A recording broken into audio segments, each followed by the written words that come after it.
53장에 있는 말씀을 가지고 주께서 갈 길을 보여주신다. 갈 길을 보여주시는 주님이라는 제목으로 하나님의 말씀을 우리가 함께 듣습니다.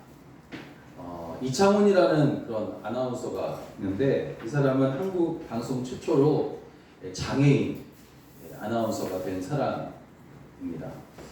시각장애인인데 이 시각장애인이었지만 그는 교회학교에서 교사로 또 이제 피아노 반주로 그리고 찬양대로 그렇게 이제 열심히 섬기던 그런 사람이었습니다. 그렇지만 처음부터 그가 그렇게 활동적이거나 또 잘 섬기는 열심히 섬기는 그런 사람이었는가? 그것 아니란 말이죠.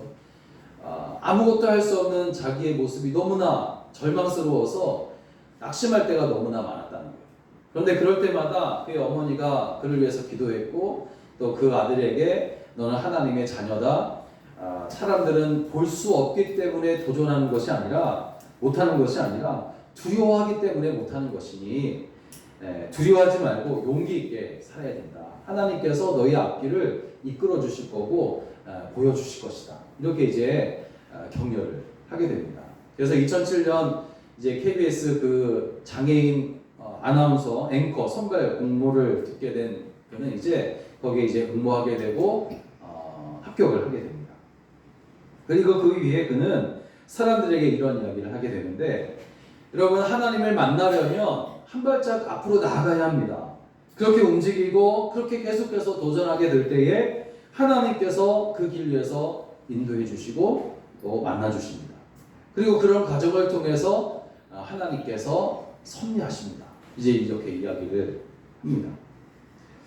오늘 본문을 보게 되면 이스라엘 백성이 에담이라는 곳에 장막을 처음 칩니다. 출애굽해가지고 이 에담이라는 곳에 장막을 치게 되는데 그때에 그 가운데에 그들 가운데 불기둥과 구름기둥이 나타나게 돼요. 사람들이 이 불기둥과 구름기둥을 처음 보게 되니까 놀라지 않을 수가 없지 않습니까? 불과 구름기둥이 이제 오늘 본문에 보니까 낮에는 구름기둥이 그들을 인도했고 밤에는 불기둥이 그들을 비춰서 낮이나 밤이나 계속해서 진행하게 했다. 이렇게 이제 표현을 이제 불과 구름기둥의 역할을 설명하고 있습니다. 그렇지만 이것도 중요한데 그보다 더 중요한 것은 뭐냐면 결국에는 그 기둥은 이제 이스라엘 백성들이 그 거칠고 위험한 광야를 통과하게 될 때에 하나님께서 늘 그들과 함께하고 있다라는 그런 하나님의 약속으로서 아주 중요한 의미가 있다라는 것을 우리가 알아야 할 것입니다. 우리도 이렇게 광야 같은 인생길을 걸어간다고 그러잖아요. 그 길은 거칠기도 하고 위험하기도 하고 또 어떨 때는 즐겁기도 하고 기쁘기도 합니다. 그렇지만 여하튼 간에 그 길은 거칠고 힘들고 어려워서 혼자 갈 수 있는 길이 아니라는 거죠. 주님이 함께 해 주셔야만 완주할 수 있는 길이기 때문에 이제 오직 우리는 주님을 믿고 의지해야만 그 길을 우리가 걸어갈 수 있는 줄로 믿습니다. 이스라엘 백성의 불과 구름 기둥을 통해서 하나님의 이끄심과 또 하나님의 돌보심을 그들이 경험했다면 오늘 우리도 광야 같은 이 길 위에서 우리를 이끄시고 인도해 주신단 말이에요. 돌봐 주신단 말이에요. 그럼 어떻게 우리를 돌보시고 이끄시냐는 거예요. 첫째는 우리의 갈 길을 보여주신다고 말씀하십니다. 우리의 갈 길을 보여주신다. 주님은 우리와 함께 하시면서 우리가 어디로 가야 하는지 갈 길을 보여주신다는 것인데 이스라엘 백성이 출애굽을 해서 약속하신 그 축복의 땅 가나안 땅으로 갈 수 있는 길은 두 개였습니다. 하나는 지중해 해변을 따라서 이어지는 블레셋 땅인데 이 블레셋 땅을 통과해서 가나안 땅으로 가는 길이에요. 그 길은 아주 편한 길이고 가까운 길이에요. 그래서 밤낮 진행을 하게 되면 15일이면 도착할 수 있는 길이 바로 그 길이에요. 이거 얼마나 가까운 길입니까? 그런데 또 하나의 길은 어떤 길이냐면 홍해를 건너서 이제 시내 강야를 지나 가나안으로 멀리 돌아가는 그런 길이 두 번째 길이었어요. 이 길은 멀고 험할 뿐만 아니라 거칩니다. 힘든 사막길을 통과해야만 하는 그런 길이에요. 그 길 위에는 강도들도 있었고 그 그 길 위에는 여러 가지 많은 위험한 동물들이 있어서, 짐승들이 있어서 위험하다. 그런데 하나님은 그 길로 돌아가게 하세요. 편하고 빠르게 갈 수 있는 첫 번째 길이 아니라 거칠고 힘들며 아주 먼 두 번째 길로 그들을 이끄셨어요. 왜 하나님은 내비게이션처럼 가장 빠르고 안전한 길로 인도하지 않으시고 어려운 길로 인도하셨을까? 본문은 그 이유를 알려줍니다. 지중해 해변으로 이어진 그 빠르고 쉬운 길에는 블레셋 족속이 살고 있었는데 이 블레셋 족속은 잔인한 족속이었단 말이에요. 싸움을 하는 그런 거친 족속이었단 말이에요. 그래서 만약에 그들과 전쟁을 하게 되면 야 우리가 다시 애굽으로 돌아가자 그렇게 말할까봐 하나님께서 그들을 그 길로 가지 않게 하시고 돌아가게 하십니다. 여러분 사실 엄밀히 따지면 블레셋 족속보다 광야길로 돌아가는 그 길에서 만나는 대적들이 더 위험할 수 있어요.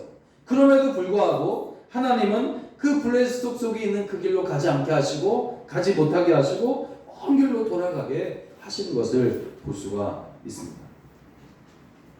여하튼 블레셋 족속이 있는 그 지중해 해변길로 가게 하지 않은 이유는 정말 아직 아무 힘이 없는 자기 백성을 사랑하시는 하나님의 어떤 배려, 어떤 사랑 그것이다라는 것을 알 수가 있습니다. 여러분 우리가 걸어갈 길이 힘든 길인지 쉬운 길인지 알 수만 있다면 얼마나 좋겠습니까? 그렇지만 우리는 알 수가 없는 거예요. 쉽게 보이는 길인데도 길인 것 같은데도 그게 힘든 길이 될 수 있고 또 힘든 길이어서 머뭇머뭇하다가도 결국에는 그 길이 쉬운 길인 것을 또 보게 됩니다. 그렇다면 여러분 생각해 보세요. 쉬운 길이 따로 있고 어려운 길이 따로 있고 힘든 길이 따로 있습니까? 그걸 우리는 모르는 거예요. 그 길이 힘든 길인지 쉬운 길인지 몰라요. 그래서 그 길이 어떤 길인지 우리는 알 수가 없는 겁니다. 힘들거나 쉬운 길이 따로 있는 것이 아니라 사실 주님과 동행하는 길이 있을 뿐이에요. 주님과 동행하는 길인가 아니면 동행하지 않는 길인가 그것만 있을 뿐이에요. 주님과 동행하는 길이라면 그 길은 형통할 수 있어요. 힘든 길이라 할지라도 주님과 동행하게 되면 힘이 있어요. 능력이 있어요. 능력이 갈 수 있습니다. 이스라엘 백성이 걸은 40년 광야 길은 분명 힘든 길이었습니다. 그렇지만 그 길은 주님이 동행하신 길이었어요. 주님이 동행하심으로 결국에는 목적하는 곳에 그들이 안전하게 도착할 수 있게 되었고 그것만이 아니라 약하고 어리석었던 그들이 강하고 지혜로운 하나님의 백성이 될 수가 있었다는 거죠. 여러분 하나님이 갈 길을 보여주셨는데 내비게이션처럼 길만 가르쳐 주신 것이 아니라 아무것도 할 수 없었던 그들을 하나님께서 함께 하시면 무엇이든 할 수 있는 믿는 사람들로 그 길 위에서 주님이 만들어 놓으셨단 말이에요. 그러므로 여러분 하나님이 갈 길을 보여주신다. 하나님께서 우리에게 갈 길을 보여주신다. 이것은 보여주시기만 하는 것이 아니라 보여주신 곳에서 살 수 있는 자격을 갖춘 사람으로 동행하시면서 만들어 가신다 하는 것을 알 수가 있습니다. 그것이 바로 갈 길을 보여주신다는 말씀의 의미입니다. 그러므로 인생길에서 힘든 일을 만나도 우리가 정말 인내하고 오히려 정말 하나님 앞에 감사하고 있다면 그것은 주님이 동행하시면서 하나님의 나라의 백성으로 살 수 있는 자격을 만들고 있다는 증거가 되는 줄로 믿습니다. 그러면 하나님이 이스라엘 백성들을 가나안 땅에 살 수 있는 자격을 갖추시기 위해서 어떠한 일을 하셨을까? 첫째는 먼저 그들을 큰 대적을 만나지 않게 하셨어요. 큰 대적을 만나지 않게 하셨어요. 그 이유는 뭐냐면 그들이 갓난아기였기 때문이에요. 갓난아기와 여러분 갓난아기는 스스로 아무것도 할 수 없습니다. 위험한 일이 일어나도 내가 그것을 재빨리 피해야지 하면서 피할 수 없단 말이에요. 갓난아기는 그냥 위험 앞에서 노출되어 있어요. 피할 수 없습니다. 갓난아이가 안전할 수 있는 방법이 있습니다. 한 가지. 그것은 엄마의 품에 안기는 거예요. 엄마의 품에 안기는 것뿐이에요. 출국한 이스라엘 백성은 갓난아기와도 같았어요. 하나님이 보실 때 갓난아기와 같은 거예요. 그래서 하나님이 그들을 위험한 길로 가지 못하게 한 겁니다. 그들을 품에 안으시고 위험한 곳을 피해 가신 것이란 말이에요. 그러나 품에 안으시고 보호하신다고 해서 그들이 온전히 하나님의 땅 가나안 땅에 합당한 자격을 갖추었느냐 그게 아니란 말이죠. 그래서 둘째 그들을 연단하시는 거예요. 가난하기나 그들이 성장하면서 성숙해질 수 있도록 또 하나님의 자녀로 세워질 수 있도록 하나님의 나라 가나안 땅 그것에 합당한 그런 자격을 갖춘 그런 사람으로 만드시기 위해서 하나님께서 광야에서 그들을 연단하시는 거죠. 신명기 8장을 보니까 너를 애굽에서 이끌어 광대하고 위험한 광야 곧 불뱀과 전갈이 있고 물이 없는 건조한 땅을 지나게 하신 것은 너를 낮추시며 너를 시험하사 마침내 내게 복을 주려 하시니라. 이스라엘 백성은 광야를 지나면서 하나님께 시험을 받았다고 했는데 훈련을 받은 거예요. 결국 훈련을 받았어요. 400년 동안 노예로 살았던 민족을 훈련시키지 않고는 하나님의 백성으로 살아남을 수가 없기 때문이에요. 만약에 그들이 애굽에서 출애굽해서 나올 그때부터 그들이 이미 강인한 민족이고 싸움에 능한 민족이었다면 블레셋 족속과 싸울 만은 하죠. 그렇지만 그렇지 않단 말이에요. 가난하게. 그래서 이제 나중에 가나안 땅에 들어가서 가나안 땅 7족속을 거인이었죠. 강인한 무기를 가지고 있었던 그 7족속과 싸우려면 이스라엘 민족이 강인한 민족이 되어야 된단 말이에요. 그래서 훈련하십니다. 그렇지만 훈련을 받아서 강한 군대가 되었어도 하나님이 함께 하지 않으시면 가나안 땅에 들어갈 수 없어요. 아무리 훌륭한 민족, 강인한 민족이 되고 싸움에 능한 민족이 된다 할지라도 하나님이 함께 하지 않으시면 안 되는 거죠. 가나안 땅에 들어갈 수 없다는 겁니다. 그 때문에 셋째, 하나님이 함께 하셔야 한다는 것을 그들로 하여금 깨닫게 하시는 거예요. 믿음을 갖게 하시는 거죠. 신명기 8장을 보니까 내 하나님 여호와께서 40년 동안 너로 광야의 길을 걷게 하신 것은 너를 시험하여 물을 굳은 반석에서 내셨으며 내 열조도 알지 못하던 만나를 먹게 하심은 사람이 떡으로만 살 것이 아니라 여호와의 모든 말씀으로 사는 것을 알게 하려 합니다. 그들이 아무리 훌륭한 민족이고 싸움에 능한 민족이라 할지라도 하나님께서 함께 해주시고 하나님께서 먹여주시지 않으면 또 말씀으로 먹여주시지 않으면 살 수 없다는 거죠. 그들은 광야 생활 중에 많은 어려움과 싸움과 그리고 짐승의 위험들이 있었지만 동시에 더 많은 기사와 더 많은 표적과 그리고 하나님의 말씀을 통해서 하나님이 함께 해주지 않으면 안 된다라는 사실을 그들은 깨닫게 됩니다.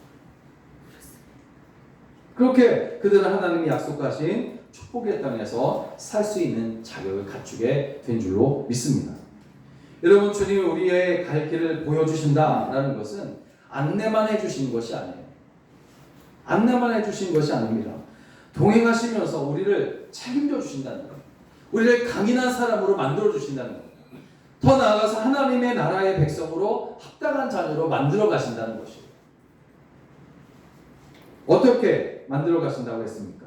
위험한 일이나 감당 못한 일을 만나면 품에 안으시고 보호하시다가도 독수리가 새끼를 강인하게 만들기 위해서 수차례 절벽에서 떨어뜨리는 것처럼 여러 시험과 고난을 통해서 우리를 단련하시고 그 모든 과정에서 주님이 함께 하신다라는 것을 깨닫게 하실 뿐만 아니라 믿음으로 살아가게 하신다는 거죠. 그렇게 우리를 믿는 자가 되게 하셔서 하나님 나라에서 살 수 있는 자격을 갖게 하시는 줄로 믿으시기 바랍니다. 이렇게 하나님은 우리에게 갈 길을 보여주실 뿐만 아니라 둘째, 주님은 우리가 가야 갈 길을 마칠 때까지 떠나지 않으신다고 하셨어요. 떠나지 않으십니다. 하나님은 모세와 이스라엘 백성에게 어려운 길로 인도하시고 방향만 제시해 주시고는 물러나 계시지 않으셨습니다. 하나님은 그들이 약속의 땅에 도착할 때까지 불과 구름 기둥으로 끝까지 그들을 인도하신 거예요. 21절을 보면 여호와께서 그들 앞에서 행하셨다 그랬습니다. 하나님께서 안내자가 되신 거죠. 여러분, 해외여행을 하게 되면 이제 가이드가 있는데 현지 가이드도 있고 또 이제 그 나라에서 또 오래 살고 그래가지고 이제 많은 것을 그날에 대해서 많은 것을 알고 있는 사람이 가이드가 됩니다. 이 가이드의 안내에 따라서 우리가 이제 여행을 하지 않습니까? 그러면 이제 가이드는 언제나 앞서가는 거예요. 뒤에 있으면 안 되는 거죠, 가이드가. 앞에서 이제 깃발을 들고 앞서가면서 이제 길을 안내합니다. 그리고 이제 여행지에 어디 이제 그 관광지가 있으면 거기에 대해서 안내도 하고 설명도 하고 뭐 에피소드도 이야기하고 막 이렇게 친밀하게 안내를 하는 거예요. 그것처럼 하나님은 우리를 광야로 이렇게 이제 내보내시고는 뒤에서 지켜만 보고 계셨느냐? 그게 아니란 말이죠. 물러나 계시지 않았다는 거죠. 앞서 가셨어요. 앞서 가시면서 우리에게 갈 길을 보여주시고 인도해 주십니다.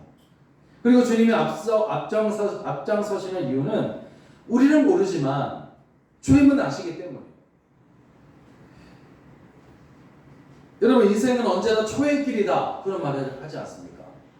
우리가 오늘 이렇게 살아간다 할지라도 내일 또 다른 길로 가는 거예요. 그 길은 초행길이란 말이에요. 그래서 어떤 것이 우리를 반길지 또 반기지 않을지 알 수가 없습니다. 때문에 우리 찬송하지 않습니까? 나의 갈 길을 모르니 주여 인도하소서. 찬송하면서 기도하는 겁니다. 주님은 우리를 선한 길로 안내하는 안내자이십니다. 내가 곧 길이요 진리요 생명이라고 그렇게 말씀하시면서 나를 잘 보고 따라와라 그렇게 말씀하세요. 세상에는 우리 보고 자기를 따라오라고 하는 것들이 너무나 많지 않습니까? 마태복음 7장을 보면 멸망으로 인도하는 문은 크고 그 길이 넓어 그리로 들어가는 자가 많고 생명으로 인도하는 문은 좁고 길이 협착하여 찾는 자가 적다. 그렇게 주님께서 말씀하셨는데 욕심이라는 안내자 또 물질이라는 안내자 또 향락이라는 안내자 이런 것들을 다니다가 보면 멸망할 수밖에 없는 거예요. 그런데 그 길로 따라가는 사람이 너무 많아요. 그 길이 멸망으로 인도하는 길임에도 불구하고 너무 많아요. 그래서 멸망으로 인도하는 문이 클 수밖에 없는 겁니다. 사람이 많으니까 그 길로 가는 사람들이 많으니까 문이 넓고 크고 길이 넓을 수밖에 없는 거예요. 그렇지만 참된 인도자, 생명으로 인도하시는 선한 목자이신 우리 주 예수 그리스도를 따라가는 사람은 아주 적습니다. 그래서 생명으로 들어가는 문은 좁고 그 길이 협착한 거예요. 처음부터 그 길이 가만히 생각해 보면 처음부터 그 길이 좁은 길이고 좁은 문이고 처음부터 협착하였느냐 그게 아닌 것 같아요. 그 길로 가는 사람이 적기 때문에 문이 작아진 것이고 또 길이 협착해진 것이라 생각을 하게. 찾는 사람이 적일지라도 여러분 생명의 주님을 끝까지 따라가게 되시기를 주의 이름으로 부탁을 드립니다. 우리가 주님만 끝까지 따라갈 수밖에 없는 이유가 있어요. 여러 가지 많은 이유가 있겠지만 그것은 그 중에 하나는 뭐냐? 우리가 따라가기로 결심한 주님은 우리를 결코 실망시키시는 분이 아니라는 사실이에요. 이것이 우리가 주님을 믿고 따라갈 수 있는 어떤 이유 중에 하나라는 거죠. 히브리서 13장 5절 말씀을 보면 그가 친히 말씀하시기를 내가 결코 너희를 버리지 아니하고 너희를 떠나지 아니하리라 하셨느니라. 이렇게 말씀하고 있습니다. 찬송가 한 번도 하나님 한 번도 나를 실망시킨 적 없으신 하나님이라는 찬양을 만들고 불렀던 최웅동 목사님이라는 분이 계세요. 이 최웅동 목사님이 이 찬양을 어떻게 왜 이제 만들게 되었냐면 그의 딸이 뇌종양을 앓다가 죽은 거예요. 뇌종양을 앓다가 죽은 거예요. 그때에 이제 하나님 앞에 기도하면서 막 울부짖었던 거죠. 그러면서 불렀던 찬양, 만들었던 찬양이 그 찬양이에요. 하나님 한 번도 나를 실망시킨 적 없으시다 하는 찬양이에요. 여러분 주님은 결국 우리를 떠나지 않으세요. 잊어버리지도 귀찮아하지도 않으시는 겁니다. 불과 구름 기둥은 이스라엘 백성이 40년 광야 생활을 하는 동안 한순간도 그들을 떠나지 않았어요. 평지를 걸어갈 때에도 깊고 험한 골짜기를 통과할 때에도 떠나지 않으십니다. 그들이 진행하는 모든 과정 속에서 불과 구름 기둥이 함께 했어요. 낮에는 구름 기둥으로 그들을 인도했고 밤에는 불기둥으로 그들을 비추셔서 그들을 또 인도해 주셨어요. 하나님은 그들이 거듭해서 불평하고 원망을 해도 모세의 간절한 기도를 들으시고 돌이키사 끝까지 그들을 가나안 땅까지 인도해 주셨습니다. 그런데 광야 생활 중에만 떠나지 않으시고 함께 하신 것이 아니지 않습니까? 약속하신 땅에 들어가서도 그들과 함께 하셨고 그들을 떠나지 않으셨어요. 그들을 형통하게 하셨고 풍성하게 하셨고 그들을 번성하게 하셨어요. 어떤 사람이 내가 너와 영원히 함께 할 거야 이렇게 이제 말한다고 해서 그 사람이 정말 나와 영원히 함께 하냐? 그렇지 않아요. 서로 사랑하는 부부가 영원히 우리 함께 합시다 그렇게 말하지만 사실 그것도 아니라는 말이에요. 죽음이 갈라 놓을 때까지 그런 말을 하잖아요. 그죠? 그 죽음으로 인해서 갈라진단 말이에요. 부모와 자녀가 영원히 함께 한다고 그렇게 말해도 그건 역시 할 수 없는 거예요. 그렇지만 주님은 우리를 끝까지 떠나지 않으시고 챙겨주신 겁니다. 마태복음 28장 20절에서 보라 내가 세상 끝날까지 너희와 항상 함께 있으리라 약속하셨어요. 하나님은 광야 생활이 다 끝나고 천국문에 도달할 때까지 우리와 항상 함께 하시고 떠나지 않으신 줄로 믿습니다. 그러므로 우리가 영원히 믿고 영원히 의지할 분은 딱 한 분이에요. 주님뿐입니다. 그런 주님을 온전히 바라보고 주님을 온전히 끝까지 따라가는 여러분 되시길 주의 이름으로 부탁을 드립니다. 사랑하는 여러분, 세상에서 살아가는 것이 얼마나 힘들고 고단합니까? 그 이유는 세상이 곧 광야이기 때문이에요. 거칠고 힘든 세상에서 살아가고 있으니 힘들지 않을 수가 없어요. 그런데 그렇게 힘든 이유 중에 가장 큰 이유가 있다면 그것은 나 혼자 가는 길이다라고 생각하고 혼자 걷는 길은 아무리 쉬운 길이라도 힘든 길이에요. 힘들 수밖에 없어요. 그러나 우리는 혼자가 아닙니다. 우리의 갈 길을 보여주시는 주님이 우리와 함께 하신다는 거죠. 우리를 보여주실 뿐만 아니라 그 길 위에서 우리를 연단하셔가지고 강하게 만드시고 함께하고 있다는 믿음 주셔서 우리로 하여금 살아가게 하십니다.